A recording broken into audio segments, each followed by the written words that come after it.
Hello दोस्तों, आपका एक बार फिर स्वागत है 360 डिग्री जीएस वेद अमन पर।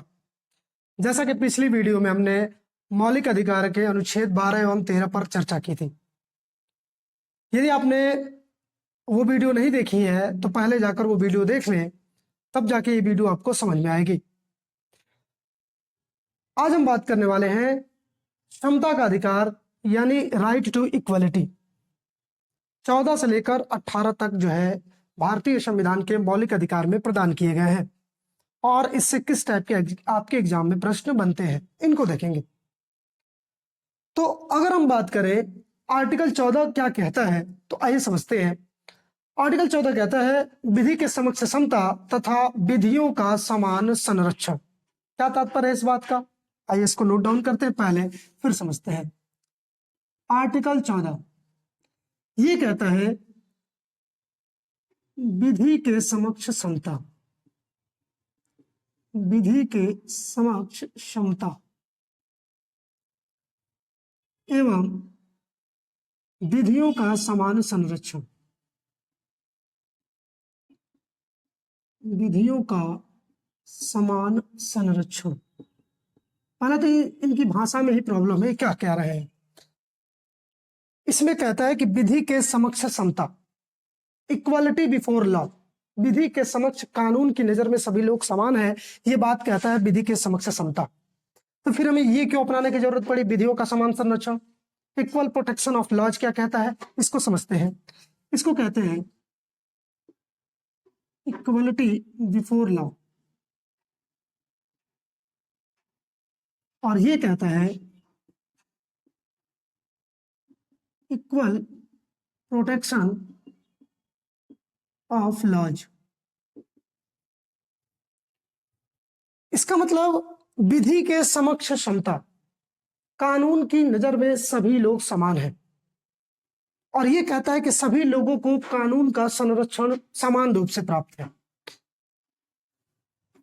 विधि के समक्ष समता ब्रिटेन से लिया गया है। कहां से लिया गया है? ब्रिटेन से। विधियों का समान संरक्षण अमेरिका से लिया गया है। प्रश्न आपके एग्जाम में बन चुके हैं सब कि विधि के समक्ष समता कहां से लिए गए हैं, तो विधि के समक्ष समता ब्रिटेन से लिए गए हैं। ब्रिटेन में भी याद रखिएगा प्रोफेसर डाइसी की पुस्तक एक थी rule of law, rule of law वहां से लिया गया है जो है विधि के समक्ष समता। ये उत्तर प्रदेश पुलिस में प्रश्न बन चुका है कि रूल ऑफ लॉ का उल्लेख किस अनुच्छेद में नहीं था, तो आर्टिकल 14 में नहीं था। आपको ये अभी पूरी तरह से समझ में बात नहीं आई होगी कि विधि के समक्ष समता एवं विधियों का समान संरक्षण से क्या तात्पर्य है, क्या बहुत डिटेल में नहीं समझ में आया होगा। उदाहरण के माध्यम से समझते हैं। इसमें कहता है कि किसी भी कंडीशन में समान जो है कानून आपके एक नजर से देखेगा, किसी भी कंडीशन में। और इसमें कहता है कि विभिन्न परिस्थितियों में परिस्थिति के अनुसार आपको जो है कानून आपके ऊपर नजर रखेगा। जैसे मान लीजिए दो समान व्यक्ति हैं, आप और आपके मित्र दोनों समान कैटेगरी में आएंगे, तो उनको सजा जो मिलेगी या उनको जो कानून की कार्रवाई होगी वो विधि के समक्ष समता होगी। परंतु यदि राष्ट्रपति से आप अपनी तुलना करें, वर्तमान के राष्ट्रपति से आप अपनी तुलना करें, तो मान लीजिए आप और आपके मित्र जो है, आप और आपके मित्र कोई राष्ट्रपति पद पर है, या द्रौपदी मुर्मू का आप या वर्तमान की जो राष्ट्रपति हैं, मान लीजिए आप और जो है राष्ट्रपति या राज्यपाल या कोई संसद या कोई विधायक आपके मित्र हो, और दोनों लोग एक साथ कोई अपराध करते हैं, तो दोनों लोग में विभिन्नता से जो है सजा मिलेगी। आप जानते हैं आर्टिकल 105 के अंतर्गत संसदों को विशेषाधिकार प्रदान किए गए हैं। संसद के कार्यकाल के दौरान उनके ऊपर जो है मुकदमे दर्ज नहीं होंगे। राष्ट्रपति और राज्यपाल को तो कार्यकाल के दौरान आर्टिकल 361 के अंतर्गत कार्यों से उन्मुक्ति प्रदान कर दी गई है। 105 के अंतर्गत संसद को विशेषाधिकार दिया गया है। 194 के अंतर्गत विधायकों को भी विशेषाधिकार प्रदान किया गया है। ये सब जो है ये वाली कैटेगरी के अंतर्गत कार्रवाई करेंगे यदि दो विभिन्न परिस्थितियां हो। तो इसमें क्या कहता है कि समान परिस्थिति में, समान परिस्थिति में जो है आपको ये जो है कार्रवाई की जाएगी या विधि की समक्ष समता का लागू। ये क्या कहता है? जब विभिन्न परिस्थितियां हो, विभिन्न परिस्थिति की बात करेगा तो ये जो है आपका विधियों का समान संरक्षण माना जाएगा। ये नकारात्मक है, ये ध्यान रखिएगा, ये बात एग्जाम में बन चुका है। ये नकारात्मक है, आप कहेंगे नकारात्मक कैसे है, और ये सकारात्मक है।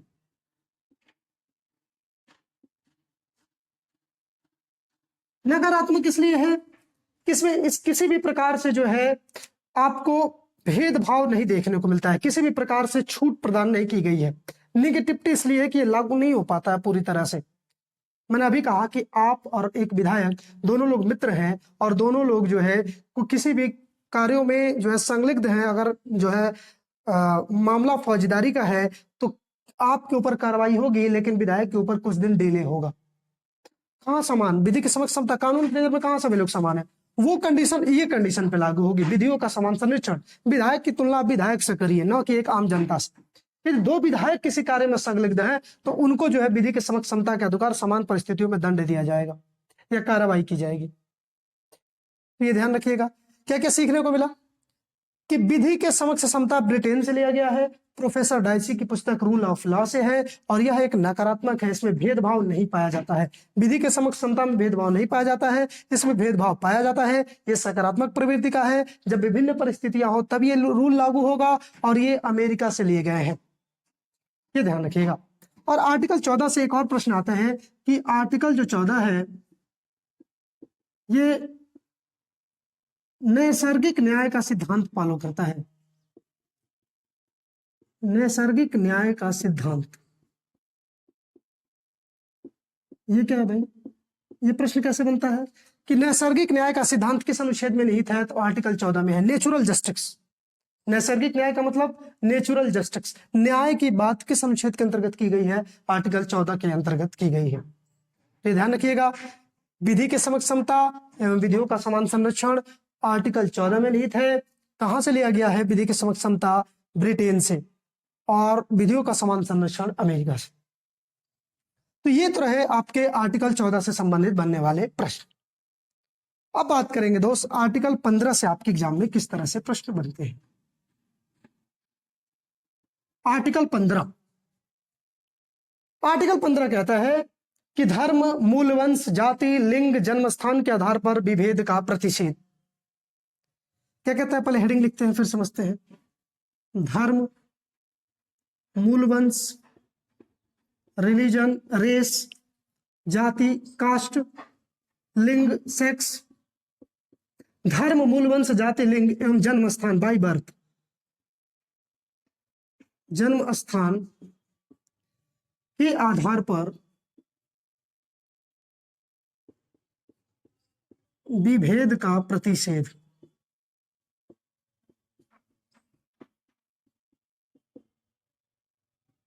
ये क्या कहता है भाई? ये कहता है कि धर्म, मूल, वंश, जाति, लिंग, जन्म स्थान के आधार पर किसी भी व्यक्ति के साथ, किसी भी नागरिकों के साथ भेदभाव नहीं किया जा सकता। सॉरी, किसी भी नागरिकों के साथ, क्योंकि अनुच्छेद 15 नागरिकों को प्रदान किए गए हैं।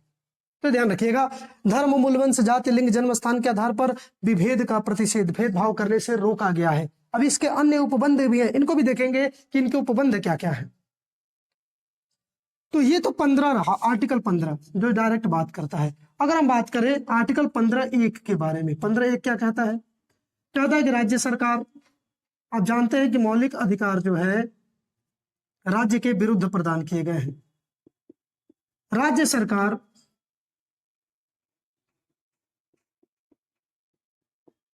धर्म, मूल, वंश, जाति, धमुजालिंग, धर्म, मूल, वंश, जाति, लिंग और जन्म स्थान के आधार पर भेदभाव नहीं करेगी अपने नागरिकों के साथ। अनुच्छेद 15 डायरेक्ट बताए गए हैं। अनुच्छेद 15(1) में कहता है कि राज्य सरकार अपने नागरिकों के साथ किसी भी व्यक्ति में धर्म के आधार पर, उसके वंशज के आधार पर, जाति के आधार पर, वह किस व्यक्ति का जाति का है, लिंग के आधार पर, पुरुष है, स्त्रीलिंग है या उभयलिंग है, जन्म स्थान के आधार पर, उसका जन्म तमिलनाडु में हुआ है या जो है, फिर अगर उत्तर प्रदेश की सरकार की बात करें, यदि किसी व्यक्ति का जन्म दूसरे राज्य में हुआ है फिर भी उसके साथ भेदभाव नहीं करेगी। ये कहता है अनुच्छेद 15(1) कि राज्य सरकार धर्म, मूल, वंश, जाति, लिंग, जन्म स्थान के आधार पर भेदभाव नहीं करेगी।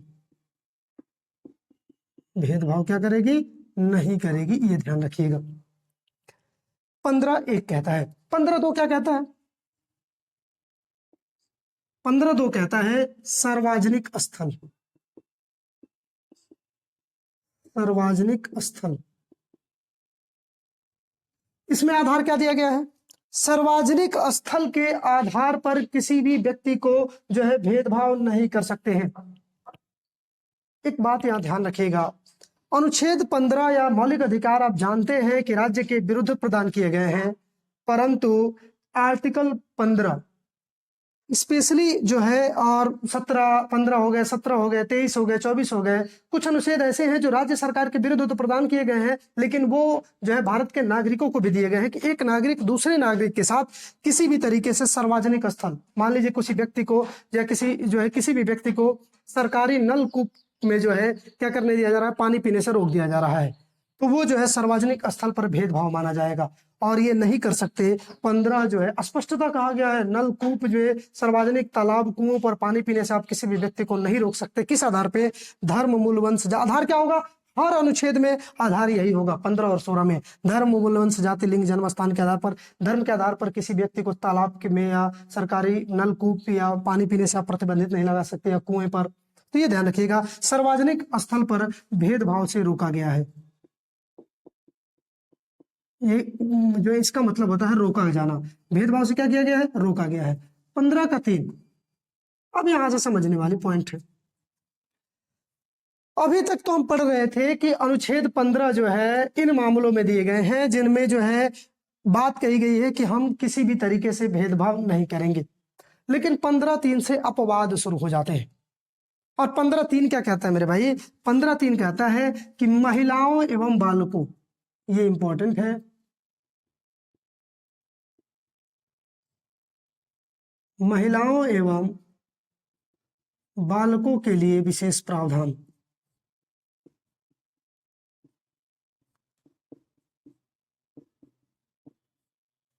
विशेष प्रावधान, ये क्या नया नियम है भाई?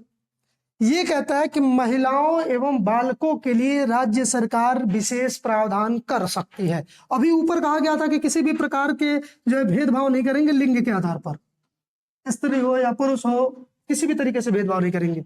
लेकिन 15 का 3, अब यहाँ से अपवाद शुरू होंगे। 15 का 3 में उपबंध कहे गए हैं कि महिलाओं एवं बालकों के लिए राज्य सरकार विशेष प्रावधान कर सकती है, करती भी है। महिलाओं के लिए आप देखते हैं कि मैं जो है गर्भावस्था के दौरान छूट दी जाती है, छुट्टी दे दी जाती है, चाहे वो सरकारी कंपनी हो, प्राइवेट, सैलरी, बिना सैलरी काटे। उसके अलावा बालकों के लिए मिड डे मील योजना, महिला आयोग का गठन महिलाओं के लिए, ये तमाम सुविधाएं जो हैं बच्चों के लिए जो सरकारी विद्यालयों में मिड डे मील योजना 1995 से शुरू की गई, ये सब जो योजनाओं का लाभ अनुच्छेद 15(3) के अंतर्गत मिलता है। तो ये बड़ा इंपॉर्टेंट अनुच्छेद है। कैसे पूछेगा प्रश्न? ये बताइए कि महिलाओं और बालकों के लिए विशेष प्रावधान किस अनुच्छेद में निहित है? तो 15(3) में। अभी तक का इसमें सबसे इंपॉर्टेंट लाइन यही है, 15(3). ये ध्यान रखिएगा, बहुत बार आपके एग्जाम में आया है कि महिलाओं एवं बालकों के लिए विशेष प्रावधान। सारे एग्जाम्पल्स भी लिखिएगा, जो है मैटरनिटी लीव जो मिलती है महिलाओं को, इसके अलावा जो है मिड डे मील योजना, महिला आयोग का गठन, तमाम तरीके से जो आंगनबाड़ी में जो बच्चों को सुविधाएं दी जाती है, सब कुछ जो है मिलता है, बैग, जितनी बच्चों को सुविधाएं जाते हैं प्राइमरी स्कूल विद्यालयों में, किताब, बुक जो फ्री में उपलब्ध कराए जाते हैं, वो सब जो है ये अनुच्छेद 15(3) के अंतर्गत ही कराए जाते हैं। इस बात का आप ध्यान रखिएगा। अगर हम बात करें आर्टिकल 15(4), 15(4) कहता है OBC, SC, ST, OBC, SC, ST के लिए विशेष प्रावधान। ओबीसी, एससी, एसटी के लिए विशेष प्रावधान, इसका क्या मतलब है भाई? ओबीसी, एससी, एसटी के लिए विशेष प्रावधान किस आधार पे? सामाजिक और शैक्षणिक आधार पे। ये आधार याद रखिएगा, सामाजिक एवं शैक्षणिक।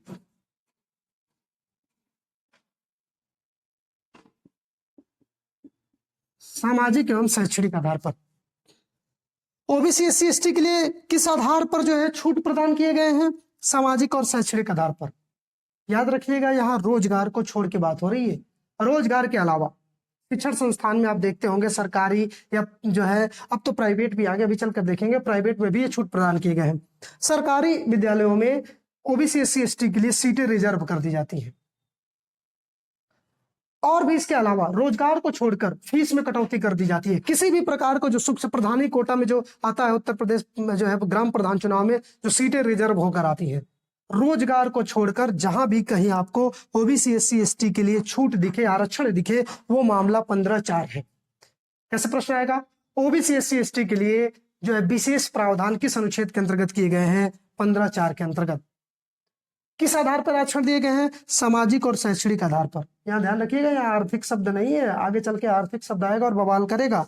तो यहाँ पर ओबीसी एसटी एसटी के लिए कौन सा आधार बनाया गया? 2 आधार। किस आधार पे? सामाजिक और शैक्षणिक आधार पे। क्या किए गए हैं? विशेष छूट दिए गए हैं, राज्य सरकार दे सकती है। ऊपर कह रहा है कि जाति के आधार पर छूट जो है या किसी भी आधार पर, वंश के आधार पर भेदभाव नहीं करेंगे, लेकिन यहाँ कह रहा है कि भेदभाव कर सकते हैं।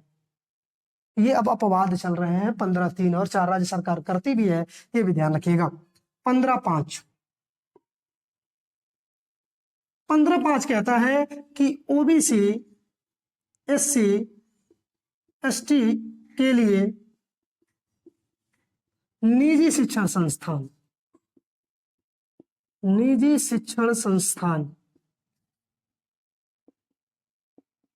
में छूट। इसका क्या मतलब है भाई? ओबीसी एससी एसटी के लिए निजी शिक्षण संस्थान में छूट की बात कही गई है। और एक और बात ध्यान रखना, ये जो दोनों अमेंडमेंट एक्ट है ये संविधान में, मूल संविधान में शामिल नहीं थे, बाद में ऐड किए गए हैं। इनको भी समझते चलिए। ये जो ऐड किए गए हैं ये फर्स्ट अमेंडमेंट एक्ट, पहला संविधान संशोधन 1951 के माध्यम से जोड़ा गया। ये जो जोड़ा गया वो 93वां अमेंडमेंट एक्ट 2005 के माध्यम से जोड़ा गया। कैसे प्रश्न आएगा? ओबीसी और एसटी के लिए विशेष प्रावधान किस संविधान संशोधन के तहत जोड़ा गया? पहला अमेंडमेंट एक्ट 1951 के तहत। ओबीसी एससी एसटी के लिए निजी शिक्षण संस्थान में छूट किस जो है दी गई? 93वां संविधान संशोधन। इसका क्या मतलब है? ओबीसी एससी एसटी के लिए प्राइवेट संस्थानों में भी आरक्षण की व्यवस्था कर दी गई। आपके अड़ोस पड़ोस में या कहीं भी प्राइवेट स्कूल में भी इनके सीटों को आरक्षण की व्यवस्था दी गई है। आपको रखना पड़ेगा, इनके सीटों को रिजर्व करना पड़ेगा। बड़े बड़े जो है प्राइवेट संस्थान जो विद्यालय चलाते हैं, निजी शिक्षण संस्थान चलाते हैं, उनमें इनकी छूट की व्यवस्था की गई है। कब ऐड किया गया? 2005 में। कौन से संविधान संशोधन से? 93वां अमेंडमेंट एक्ट से, 93 अमेंडमेंट एक्ट से। ये ध्यान रखिएगा, ये 15(5) कहता है। अगर हम बात करें दोस्त 15(6), 15(6) हाल ही में जो है इसको जोड़ा गया और कहा गया कि EWS, economical weaker session, EWS को आर्थिक आधार पर, इनका कौन सा आधार है? आर्थिक आधार पर पिछड़े लोगों को, जो आर्थिक आधार पर पिछड़ गए हैं, यहां पिछड़े मतलब ओबीसी मत समझ लीजिएगा, पिछड़ गए लोगों को विशेष छूट।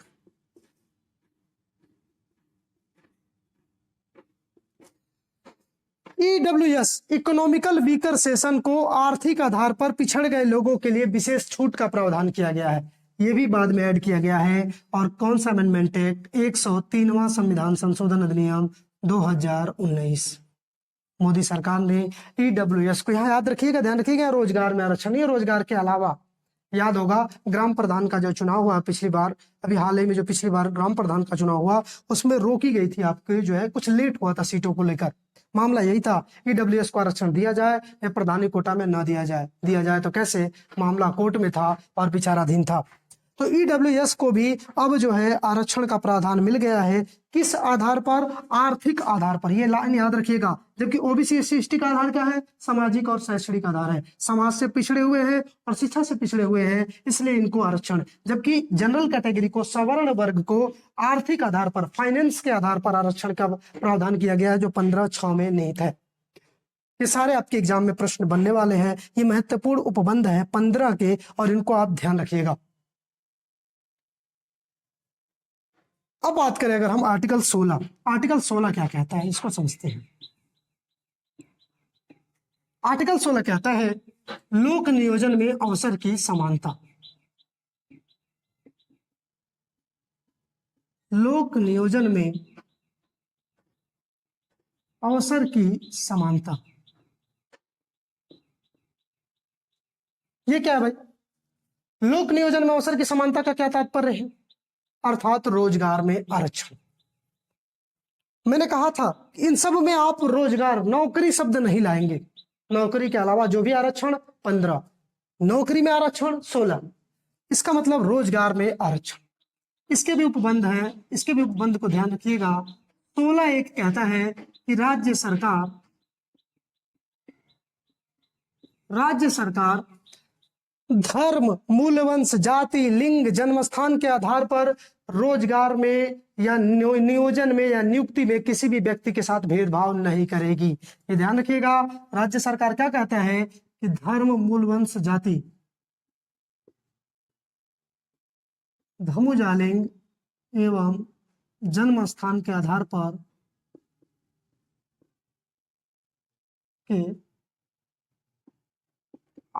पर नियोजन या नियुक्ति में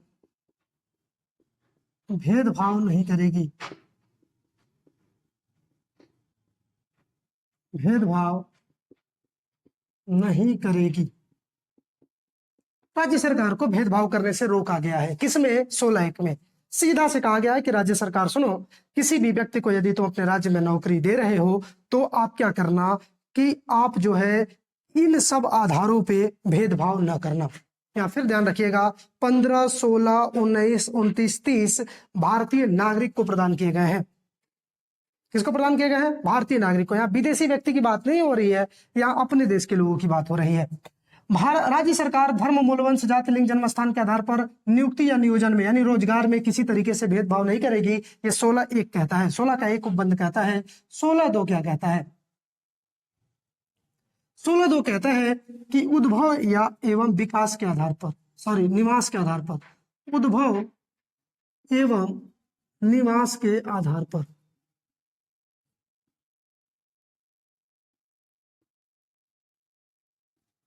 उद्भव एवं निवास के आधार पर क्या करेगी? भेदभाव नहीं करेगी।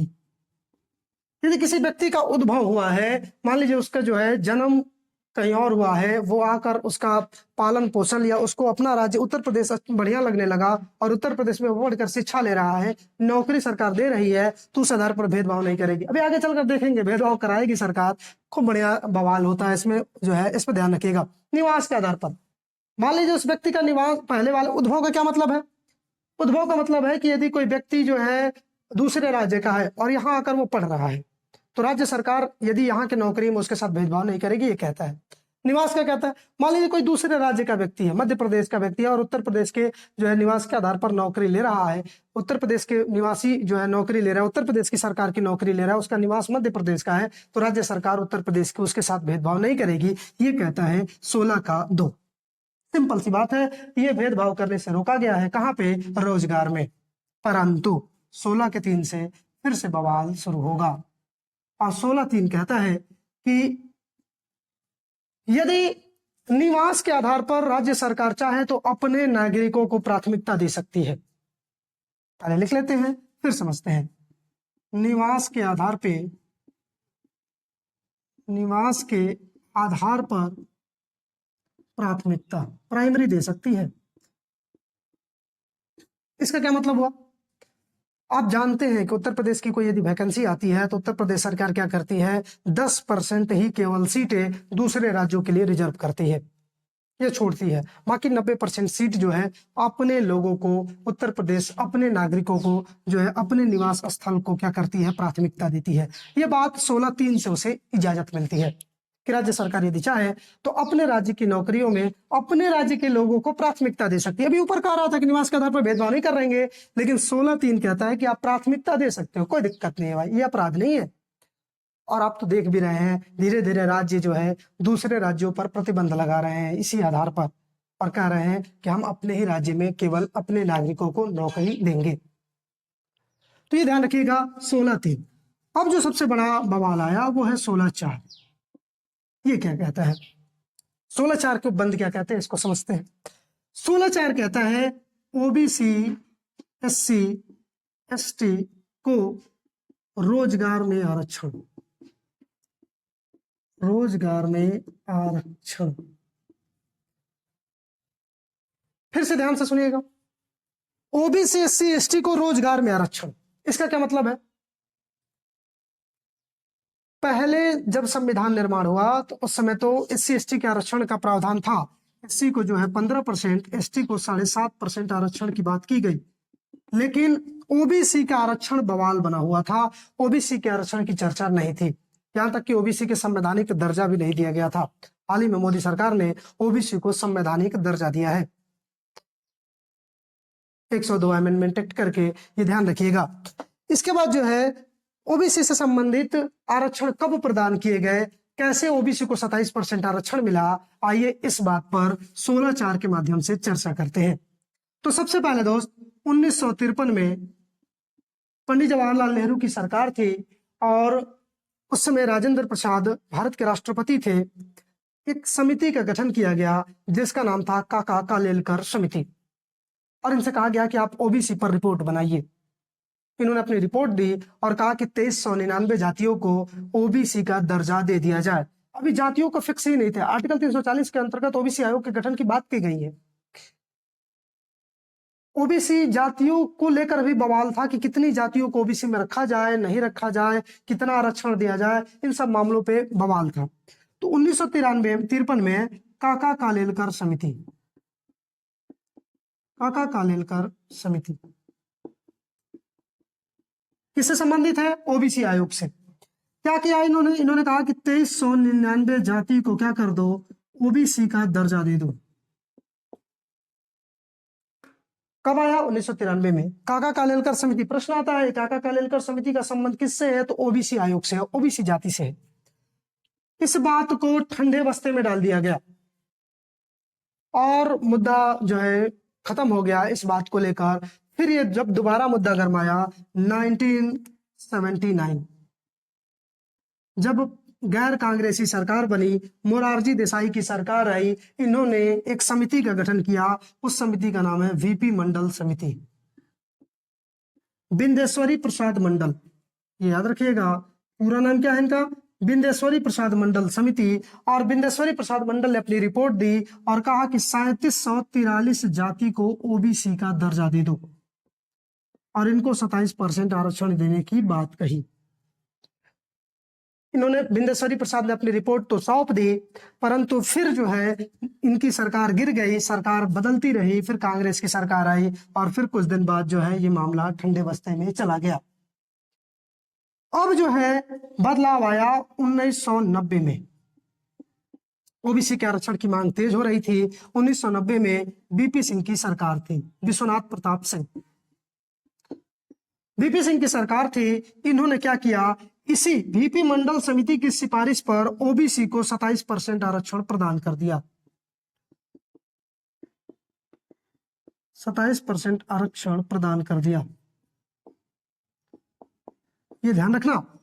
ओबीसी को 27% आरक्षण कब मिला है? 1990 में। किसकी सरकार थी? बीपी सिंह, विश्वनाथ प्रताप सिंह की सरकार। अब क्या हुआ कि जैसे ही ओबीसी को 27% आरक्षण मिला, उधर सवर्ण वर्ग देश में आंदोलन शुरू कर दिए। जनरल कैटेगरी वाले लोग अपनी आरक्षण की मांग को लेकर जो है मुद्दा गर्म करने लगे। हुआ भी ऐसा, सरकार इनकी बदली। ये सरकार बदलने का दौर है 90-91। एलपीजी मॉडल अपनाया गया 91 में, ये ध्यान रखिएगा। मनमोहन सिंह वित्त मंत्री थे और लिबरलाइजेशन, पोलराइजेशन और ग्लोबलाइजेशन अपनाया गया था। 1991 में अर्थव्यवस्था खराब चल रही है। इसी समय क्या हुआ कि नरसिम्हा राव की सरकार ने ईडब्ल्यूएस को 10% आरक्षण दे दिया।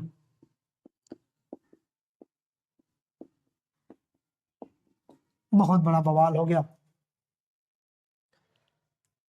जब संविधान का निर्माण हुआ तो ये कहा गया था कि बात ऐसी है मेरे भाई, संविधान में आरक्षण देना ठीक है, लेकिन आरक्षण की सीमा 50% पार नहीं होनी चाहिए। और आप ध्यान देंगे 27%, 15% और 7.5%, 49.5% आरक्षण तो यही हो जाता है। और ये अलग से 10% आरक्षण दिया गया। इस बात को केस किया गया, इसी बात पर न्यायालय में केस किया गया और ये कहा गया कि ये जो आरक्षण दिया गया है वो गलत तरीके से है। मामला आता है 1992 में, इंदिरा साहिनी बनाम भारत संघ। इंदिरा साहिनी बनाम भारत संघ, ये प्रश्न कई बार आ चुका है, ये ध्यान रखिएगा, हर एग्जाम में ये प्रश्न आया है। इंदिरा साहिनी बनाम भारत संघवाद में सुप्रीम कोर्ट ने फैसला सुनाया और कहा कि ऐसा है कि 1990 में जो बीपी सिंह की सरकार ओबीसी को आरक्षण मिला गया है, वो आरक्षण 27% सही है, परंतु जनरल कैटेगरी को जो 10% आरक्षण दिया गया है ये गलत है, असंवैधानिक है, गलत साबित कर दिया इसको। किस केस में कहा गया कि ईडब्ल्यूएस को आरक्षण दिया गया जो है गलत है? इंदिरा साहिनी बनाम भारत संघवाद में। आपके दिमाग में आ रहा होगा ऐसा क्यों?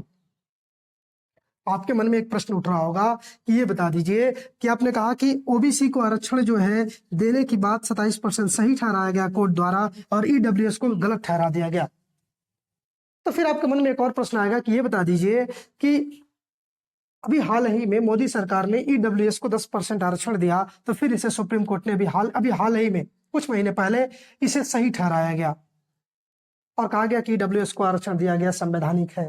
पहले असंवैधानिक कहा, आज असंवैधानिक कह रहा है संविधान के अनुरूप है, ऐसा क्यों? बताएंगे इसके बाद को, अभी आगे थोड़ी देर बाद इसका जवाब आपको हम देंगे। इंदिरा साहिनी बनाम भारत संघवाद में कहा गया सुप्रीम कोर्ट के द्वारा कि ईडब्ल्यूएस को आरक्षण असंवैधानिक है, क्योंकि हमने कहीं पर भी आर्थिक शब्द में जो है आरक्षण देने की बात, देखिए ये तो 19 में जोड़ा गया, 19 से पहले आप देखिए केवल आरक्षण देने का आधार था सामाजिक और शैक्षणिक, पहले से ही आर्थिक आधार पर आरक्षण देने का आधार नहीं था। तो कोर्ट ने कहा कि हम इकोनॉमिकल आरक्षण देने के बात हमारा संविधान नहीं करता है, संविधान में इसका जिक्र नहीं है, इसीलिए ये सही है और ये क्या है, गलत है। तो मोदी सरकार ने तभी दिमाग लगाया और पहले 15(6) में एक शब्द जोड़ा आर्थिक, और तब जाके 16(6) में क्या करेगी, 10% आरक्षण देगी। इसीलिए कोर्ट ने कहा कि आर्थिक आधार पहले से जुड़ चुका है तो आरक्षण भी 10% क्या होगा, सही होगा। नहीं समझ में आया होगा तो दोबारा सुनिएगा, पूरी बात पर एक गौर करिए, आपको समझ में आ जाएगा। इनसे प्रश्न कैसे आते हैं? काका कालेलकर समिति का संबंध किससे है? ओबीसी आयोग से। कब आया था? 1953 में। बीपी मंडल समिति, बिंदेश्वरी प्रसाद मंडल समिति कब आई थी? 1979 ईस्वी में। जो है याद रखिएगा किससे संबंधित है? ओबीसी से। कितनी जातियों को ओबीसी की देने की बात कही थी? 3743 जाति, 27% आरक्षण देने की बात कही। इन्हीं रिपोर्ट के आधार पर किस सरकार ने, बीपी सिंह ने 1990 में 27% आरक्षण, ओबीसी को 27% आरक्षण कब मिला? 1990 में। इससे पहले इंदिरा साहिनी जो है केस में क्या किया गया, नरसिम्हा राव द्वारा दिए गए 10%। क्या आप जानते थे कि मोदी सरकार से पहले भी 10% आरक्षण मिल चुका था एक बार और उसको गलत ठहराया था? जानते थे तो इस बात को जो है याद रखिएगा अच्छे तरीके से कि ये आपके जो है मोदी सरकार द्वारा आरक्षण सही ठहराया गया और इनके द्वारा दिया गया आरक्षण गलत ठहराया गया था। क्यों? अपने मित्र से भी पूछिएगा, इसका जवाब ढूंढिएगा, आपको बड़ा इंटरेस्टिंग मिलेगा। जो सही ढंग से पढ़ेगा उसे इन सब बातों की सही जानकारी होगी। 1992 में इंदिरा साहिनी बनाम भारत संघवाद में जो है इसको सही ठहराया गया और इनको क्या कर दिया गया, गलत ठहराया गया। सब बातें कॉपी में नोट करिएगा, नीचे नोट करके। मेरे पास जगह का अभाव है इसलिए मैं 60 नोट्स वाला ही माध्यम अपनाया हूं। अब आते हैं 16(5). 16(5) क्या कहता है? 16(5) कहता है कि अपने धर्म के जो है नियुक्तियों में, मान लीजिए कोई धर्म का मामला है और किसी मंदिर में किसी की नियुक्ति जारी की रही है, तो अपने धर्म के लोगों को प्राथमिकता। कोई खास इंपॉर्टेंट नहीं है, बहुत बार एग्जाम प्रश्न नहीं आता है, लेकिन लगातार पढ़ रहे हैं तो चूंकि पढ़ लेंगे। अपने धर्म की नियुक्ति में, अपने धर्म की नियुक्ति में प्राथमिकता। मान लीजिए मदरसा है, तो मदरसा में जाहिर सी बात है कोई यदि पद आया तो उसकी प्राथमिकता मुस्लिम समुदाय को दी जाएगी। कोई मंदिर है उसमें कोई पद आया तो जो है हिंदू समुदाय के लोगों को ही प्राथमिकता दी जाएगी। इसको गलत नहीं ठहराया जा सकता। यही बात 16(5) कहता है। ये सही है, जायज है। इस बात को 16(5) इजाजत देता है कि रोजगार में आप ऐसा कर सकते हैं, इसमें भेदभाव नहीं माना जाएगा। 16(6) 16(6) क्या कहता है मेरे भाई? 16(6) कहता है कि ईडब्ल्यूएस को रोजगार में 10% आरक्षण। 16(6) क्या कहता है? ईडब्ल्यूएस को रोजगार में 10% आरक्षण। 15(6) और 16(6) में क्या अंतर है? इसको भी ऐड किया गया 103वां अमेंडमेंट एक्ट 2019। मोदी सरकार ने दिमाग लगाया, पहले 15(6) में संशोधन करके आर्थिक शब्द को ऐड किया, तदुपरांत जो है 16/6 को में 10% आरक्षण दे दिया, जबकि यही गलती किए थे जो है नरसिम्हा राव। नरसिम्हा राव भी अगर 15/6 में पहले आर्थिक शब्द को ऐड करते और तब जाके आरक्षण देते तो इनके भी जो है किए गए संशोधन को सही ठहराता कोर्ट। तो आपको समझ में आ गया होगा कि कोर्ट ने इनके मामले को क्यों गलत ठहरा दिया और मोदी सरकार द्वारा दिए गए आरक्षण को क्यों सही ठहराया। तो याद रखिएगा, ईडब्ल्यूएस को रोजगार में आरक्षण किस आधार पर? आर्थिक आधार पर, केवल इनका आर्थिक आधार है तो जो है प्रदान किया। किस संविधान संशोधन के तहत? 103वां अमेंडमेंट एक्ट 2019 के तहत। ये थे आपके 15 और 16 के उपबंध जो आपके एग्जाम में भर भर के प्रश्न बनते हैं इनसे, और ये बड़ा पेचीदे हैं, इनको समझिएगा अच्छे से, कॉपी पे नोट डाउन करिएगा सब बातों को, इन सब बातों को, रोजगार में आरक्षण कब मिला, और जो है एक और बात यहाँ नोट कर लीजिए, 16/4 क जो कहता है, 16/4 तो कहता है ओबीसी एससी एसटी का आरक्षण, 16/4 क भी पूछा जाता है। तो मैं यहाँ नोट कर देता हूं 16/4 क, इसको बाद में ऐड किया गया और इसको कहा गया कि 77वां अमेंडमेंट एक्ट, 77 अमेंडमेंट एक्ट 1995 कब ऐड किया गया? 77वां अमेंडमेंट एक्ट 1995 में, और कहा गया कि एससी एसटी को, इसमें ओबीसी नहीं है, ध्यान रखिएगा, एससी एसटी को प्रमोशन में आरक्षण, प्रमोशन में आरक्षण। प्रश्न बनता है कि एससी एसटी को प्रमोशन में आरक्षण किस संविधान संशोधन के तहत दिया जाता है? तो 77वां अमेंडमेंट एक्ट 1995 के तहत। कौन सा अनुच्छेद है? 16/4 क, ये ध्यान रखिएगा। 16/4 ख भी है, 81वां अमेंडमेंट एक्ट सन 2000 में आया, और इसमें इसको भी नोट डाउन कर देते हैं क्योंकि ये भी एग्जाम में प्रश्न बनता है। 16/4 ख इसके उपबंध है, ये है 81 अमेंडमेंट एक्ट, 81वां संविधान संशोधन सन 2000। ये क्या है? इसमें अग्रनयन के सिद्धांत को समझाया गया है, अग्रनयन के सिद्धांत। अब आप कहेंगे ये क्या है? अग्रनयन का सिद्धांत ये कहता है, मान लीजिए 100 सीटें हैं और 100 सीटों में जो है 50 सीटें की सीमा पार नहीं होनी चाहिए, 50 में आप आरक्षण दीजिए, कितना? 27%, मान लीजिए 15%, 7.5%, और ईडब्ल्यूएस को अब जोड़ा गया और कहा गया कि ये 50% का उल्लंघन नहीं माना जाएगा, ये कोर्ट ने कहा।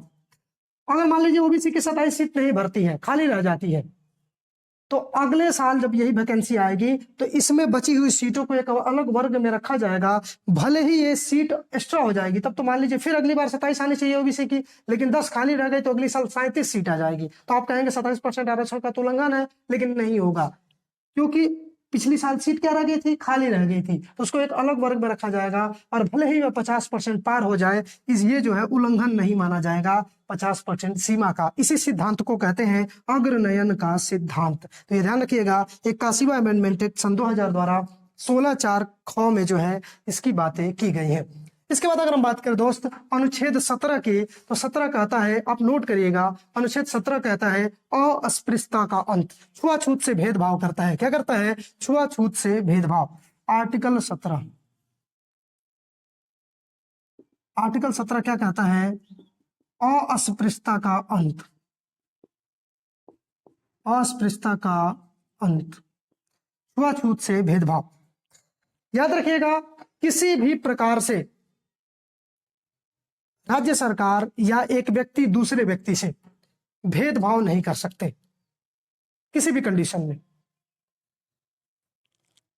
अस्पृश्यता का अंत, यह एक निरपेक्ष मौलिक अधिकार है। यह नोट करिएगा बात कि आर्टिकल 17 एक निरपेक्ष मौलिक अधिकार है। निरपेक्ष का क्या मतलब है? इसका कोई अपवाद नहीं है। देखिए 15 पढ़ रहे थे तो 15(1) सही था, 15(1)(2) भी सही था, लेकिन 15(3) से अपवाद। अभी ऊपर कह रहे हो कि हम किसी तरीके से भेदभाव नहीं कर रहे, यहाँ कह रहे हो कि महिला और बालकों के साथ भेदभाव कर सकते हैं, तो इसको अपवाद कहते हैं। 16 पढ़े कि रोजगार में आरक्षण में भेदभाव नहीं करेंगे, लेकिन नीचे पढ़ रहे हैं कि भेदभाव कर सकते हैं।